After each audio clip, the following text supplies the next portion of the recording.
Gadewch i ni edrych yn benodol ar ymarfer ein gwefusau. Gwyliwch ac ymunwch yn yr ymarfer yma. Ffeindiwch wagle a sefwch gyda'ch cefn yn syth. Gosodwch eich traed ychydig ar wahân yn wynebu 5 munud i 1. Rhowch eich dwylo ar eich ochr gan deimlo cawell yr asennau. Mae hyn hanner ffordd rhwng eich wast a'ch cesail. Chwythwch allan am 4 curiad gan wagio'r ysgyfaint yn llwyr. Anadlwch mewn am 4 curiad gan deimlo cawell yr asennau yn ymestyn i'r ochr. A daliwch. Ceiwch eich gwefusau a gwneud 4 gweryriad ceffyl.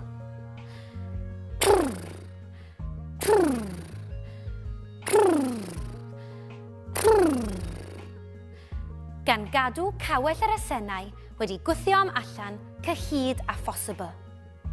Cofiwch, mae'n hanfodol i wagio'r ysgyfaint yn llwyr cyn anadlu mewn a pheidio a chodi'r ysgwyddau. Barod? Anadlwch allan. 2, 3, 4. Mewn.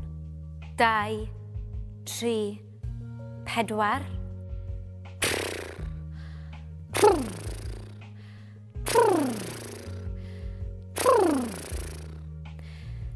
Anadlwch allan. 2, 3, 4. Mewn. 2, 3, 4.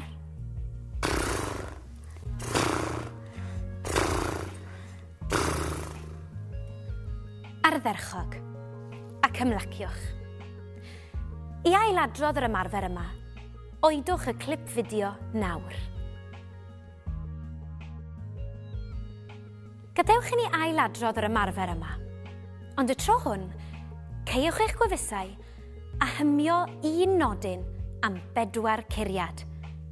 Fe deimlwch y dirgryniadau yn eich gwefusau ac asgwrn eich trwyn. Dyma'ch nodyn.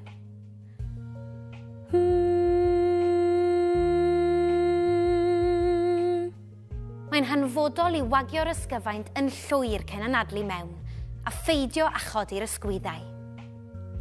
Barod? Anadlwch allan.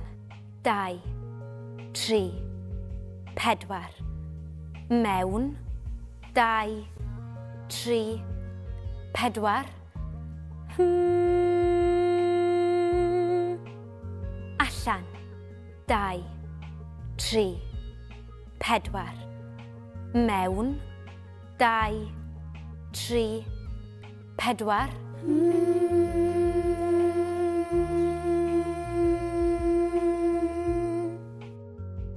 Ardderchog ac ymlaciwch. I amrywio'r ymarfer yma, newidiwch traw y nodyn wrth hymio.